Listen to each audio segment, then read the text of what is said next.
हिमालय के जंगल में रहने वाला कालू कौआ जंगल जंगल घूमकर वहाँ रहने वाले पक्षियों के रहन सहन पर रिसर्च कर रहा था। एक बार वो इसी सिलसिले में एक जंगल में गया था। वहाँ उसकी तबीयत बिगड़ गई। अरे बंटी कबूतर, यहाँ आओ। ये देखो, ये पक्षी कैसे बेहोश पड़ा है। इसे लेकर घर चलते हैं। हाँ हाँ टुल्लू भाई, आप सही कह रहे हैं। पहले इसकी जान बचाना बहुत जरूरी है। तब तक आप लोग हमारे इस वीडियो को लाइक और अगर आपने हमारे चैनल को सब्सक्राइब नहीं किया है तो जल्दी से सब्सक्राइब कर लें और कमेंट सेक्शन में जरूर बताएं कि आपको हमारी ये कहानी कैसी लगी। टुन्नू चिड़ा कालू कौवे को लेकर अपने घोंसले में आता है। वहाँ उसकी बेटी टुनटुनी चिड़िया ये सब देखती है और अपने पिताजी से कहती है, अरे बापू, ये क्या हुआ? कौन है ये? अरे टुनटुनी बिटिया, हमें भी इसके बारे में कुछ नहीं पता। जंगल में बेहोश पड़ा था। जा जल्दी से इसके लिए जड़ी बूटी का काढ़ा बनाकर ला। अभी इसकी जान बचानी बहुत जरूरी है। जल्दी से टुनटुनी चिड़िया काढ़ा बनाकर लाती है। ये लो बापू, मैं काढ़ा बनाकर ले आई। ला दे बिटिया काढ़ा। इसे काढ़ा पीने से बहुत आराम मिलेगा। बापू, अब मैं जाऊँ? मुझे बहुत सारे कपड़े सिलने के ऑर्डर मिले हैं। मुझे जंगल से पत्ते लेकर भी आने हैं। ठीक है बिटिया, तू जा। तब तक मैं इसकी देखभाल करता हूँ। टुनटुनी चिड़िया अपने जंगल के पक्षियों के लिए पत्तों के सुंदर सुंदर कपड़े सीलती है। कालू कुछ दिन में ही ठीक हो जाता है। टुनटुनी चिड़िया उसकी खूब सेवा करती है। धीरे धीरे टुनटुनी और कालू एक दूसरे को पसंद करने लगते हैं। टुनटुनी बिटिया, मैं देख रहा हूँ तू कालू को पसंद करने लगी है। मैं कालू से बात करता हूँ तेरी शादी के बारे में। उसके बाद टुन्नू चिड़ा कालू कौवे से शादी की बात करता है और कालू कौवा शादी के लिए हामी भर देता है। फिर दोनों की शादी धूमधाम से हो जाती है। कालू कौवा टुनटुनी चिड़िया को लेकर अपने घर आता है। माँ, ये वही चिड़िया है जिसने मेरी जान बचाई थी और अब ये आपकी बहू है क्योंकि मैंने इससे शादी कर ली है। कालू की माँ सुंदरी कौवी ने अपने बेटे से कहा, बेटा, तेरी पसंद ही मेरी पसंद है। जा ले जा बहू को घोंसले में। थक गई होगी, तुम दोनों आराम करो। मैं तुम लोगों के लिए भोजन लेकर आती हूँ। समय बीतने लगता है। अब घर में 2 से 3 सदस्य हो गए। एक दिन कालू नौकरी के लिए शहर के जंगल जाता है। तभी रास्ते में उस पर बिल्लू बिल्ला हमला कर देता है। वो घायल हो जाता है। वो उड़ नहीं पाता। टुनटुनी, मैं तो बेकार हो गया। अब घर कैसे चलेगा? मेरी तो कुछ समझ में नहीं आ रहा है। अपनी बेटी अब बड़ी हो रही है, उसका भी खर्चा है। हम इसकी जरूरत को कैसे पूरा करेंगे? आप फिक्र मत करिए जी, ऊपर वाला जरूर कोई रास्ता दिखाएगा। ऐसे ही समय गुजरने लगता है। तभी एक दिन टुनटुनी अपनी सास से कहती है, माँ जी, मैं अपने मायके में पत्ते से सुंदर सुंदर ड्रेस सिला करती थी और उसे बेचती थी। मैं सोच रही हूँ जब तक कालू जी ठीक नहीं हो जाते तब तक मैं पत्तों से ड्रेस सिलकर पैसे कमाऊँ। घर में पैसे आएंगे तो घर चलाने में आसानी होगी। घर में आपकी जो सिलाई मशीन पड़ी हुई है, मुझे उसे देखकर ही कपड़े सिलने का आइडिया आया। हाँ बहू, सिलाई मशीन बिल्कुल ठीक है और तूने तो बहुत अच्छी बात सोची है। बहू, इस काम को करने में पैसे भी नहीं लगेंगे और कमाई भी अच्छी होगी। अगले दिन सुबह सुबह टुनटुनी चिड़िया जंगल से ढेर सारे छोटे बड़े पत्ते तोड़कर घर लाती है और उससे सुंदर ड्रेस सीलती है। जब उसे सुंदरी कौवी देखती है तो उसकी आंखें फटी की फटी रह जाती है। अरे बहू, ये तुमने बहुत ही सुंदर सुंदर ड्रेस बनाए हैं। जंगल के पक्षियों को बहुत पसंद आएंगे। हाँ माँ जी, अब मैं इसे बाजार में बेचने जाती हूँ। अब टुनटुनी चिड़िया अपने सिले हुए सारे पत्तों के ड्रेस को ले जाकर बाजार में जंगल के किनारे रखकर बेचना शुरू कर देती है। आ गई, आपके जंगल में नई प्रकार की ड्रेस बिकने को आ गई। आइए आइए और पत्तों से बनी सुंदर सुंदर ड्रेस खरीदिए।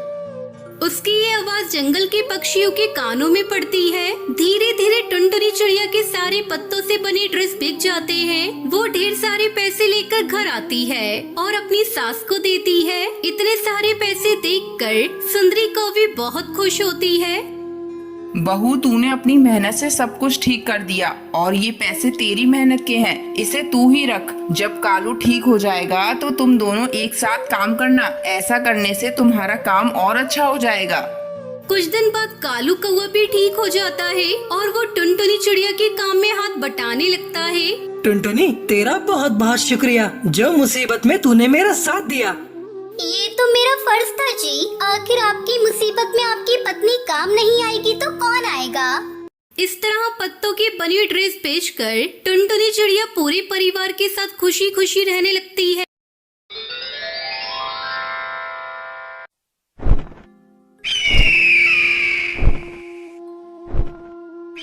हिमालय के जंगल में टुनटुनी चिड़िया अपनी माँ टूनी चिड़िया के साथ रहती थी। टुनटुनी के पिता की मौत के बाद उसकी माँ दर्जी का काम करके अपना और अपनी बच्ची का पेट पालती थी। एक दिन टूनी चिड़िया घर के कामों में व्यस्त थी, तभी टुनटुनी चिड़िया मौका पाकर कपड़े सिलने लगी। सिलाई मशीन की आवाज सुनकर टूनी चिड़िया दौड़ती हुई वहाँ आती है। अरे ओ टुनटुनी बेटा, तू ये क्या कर रही है? मशीन की सुई लग जाएगी बेटा, तुझे बहुत दर्द होगा। चल सिलाई मशीन को छोड़ और घर के काम में मेरा हाथ बटा। माँ, मुझे मशीन चलाने में बहुत मजा आ रहा है। माँ, तुम मेरा दाखिला मीठी काकी की सिलाई सेंटर में करवा दो ना। मैं भी कपड़े सिलूंगी और आपकी सहायता करूंगी।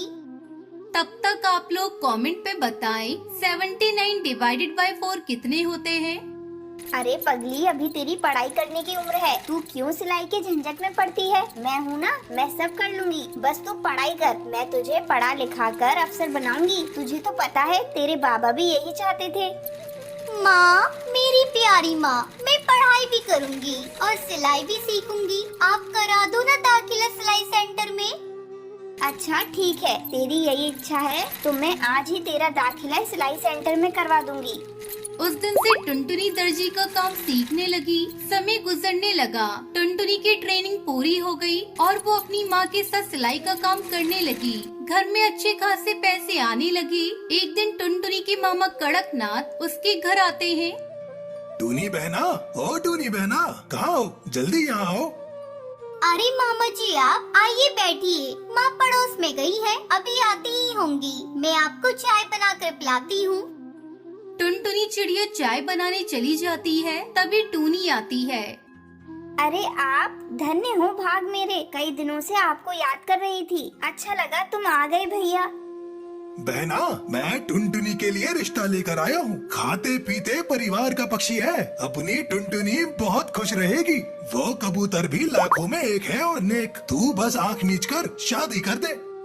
इस तरह टुनटुनी की शादी जल्दी ही बंटी कबूतर से हो जाती है। टुनटुनी अपने ससुराल में बहुत खुश थी, लेकिन उसकी ये खुशी ज्यादा दिनों तक नहीं रह सकी। अचानक बंटी कबूतर के काम करते समय मशीन का केमिकल उसकी आंखों पर चला जाता है, जिसकी वजह से उसकी आंखें चली जाती है। टुनटुनी, पता नहीं कैसे मेरी आंखों में केमिकल आ गया। अब मैं कैसे घर चला पाऊंगा? मैं तो एकदम से अपाहिज सा हो गया। मैं अब कैसे तेरा और अपने बच्चों का मुंह देखूंगा?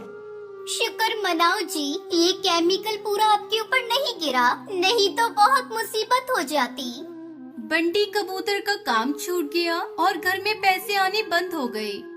माँ जी, बंटी जी का काम छूट गया, अब घर का खर्च कैसे चलेगा? इनकी दवाइयाँ भी बहुत महंगी है। मैंने अपने मायके में दर्जी का काम किया हुआ है। आप कहीं तो मैं आस पड़ोस के कपड़े सीकर पैसे कमाना चाहती हूँ। ये तो बहुत अच्छी बात है बहू, तुम्हारी सिलाई मशीन भी जंग खा रही है। ऐसा करती हूँ, मैं अभी हरी तोती के घर जाकर उसको बता देती हूँ। तब तक तू मशीन की सफाई कर ले। इतना कहकर बबली कबूतरी हरी काकी को बताने उसके घर चली जाती है। अरे हरी काकी, मेरी बहू ने कपड़े सिलने का काम शुरू कर दिया है। तू अपने कपड़े मेरी बहू से सिलवा लियो। ये भी कोई कहने वाली बात है बबली, मैं अपने सारे कपड़े टुनटुनी से ही सिलवाऊंगी। अगले दिन से टुनटुनी चिड़िया कपड़े सिलकर पैसे कमाने लगती है और घर का गुजारा करती है। टुनटुनी चिड़िया दिन रात सिलाई करती और सारे जंगल के पक्षी टुनटुनी से ही अपने कपड़े सिलवाते। टुनटुनी, तू बहुत अच्छी है। तूने सब कुछ संभाल लिया है, लेकिन तू रात को सिलाई मत किया कर, वरना तू बीमार हो जाएगी। बंटी जी, मुझे आपकी आंखों का भी ऑपरेशन कराना है। हम शहर जाकर आपकी आंखें ठीक करा लेंगे। इस तरह